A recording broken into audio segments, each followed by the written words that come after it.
Эми шалдыроо боюнча суроо беришет да. Шалдыроо бул көп нерсенин айынан шалдырайт. Мүмкүн температура чыкканда шалдырайт, суун ичпей койсо шалдырайт.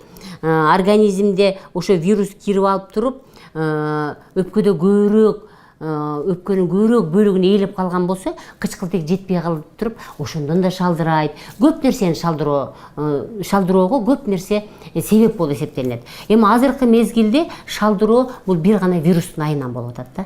Демек, сиздин организмиңизде вирус кирди, ал жашап атат, ал өзүнө шлакты чыгарды, кан коюланды, без тамырлар коюланды, сизге жакшы бара турган тамак, сизге бара турган жакшы кычкылтек жетпей атат.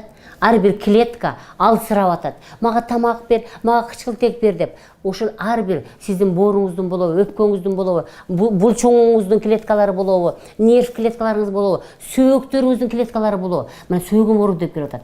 Сөөктөрүңүз клеткалары болот. Демек, денедеги ар бир система, дыхательный система, сердечно-сосудистая система, бүт системанын ичи, система ткандан турат. А ткандар клеткадан турат.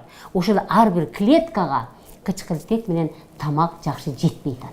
Мына ошол үчүн сиз шалдырайсыз. Бирөөнүн булчуңдары ооруп шалдырайт. Бирөөнүн тегиз эле алы ооруп шалдырайт. Бирөөнүн сөөгү ооруп шалдырайт.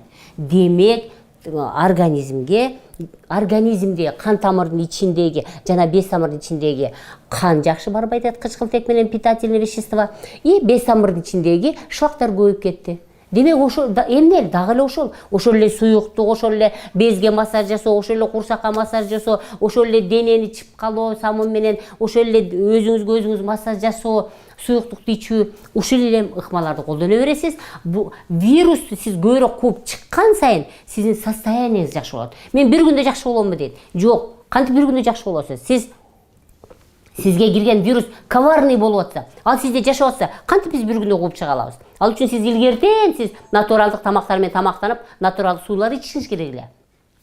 Бул нерсе 10 күндөн бир айга чейин кармалат. Эмнеге мен температурам бир күнү жакшымын, бир күнү 37. Эмнеге мен шалдырап атам, эмне үчүн мен чарчап атам? Вирус өзүнүн күчүн көрсөтүп атат. Демек, биз аны кууп чыгышыбыз керек. Бүттү, ошол эле. Силер мына ошого эле кошкула.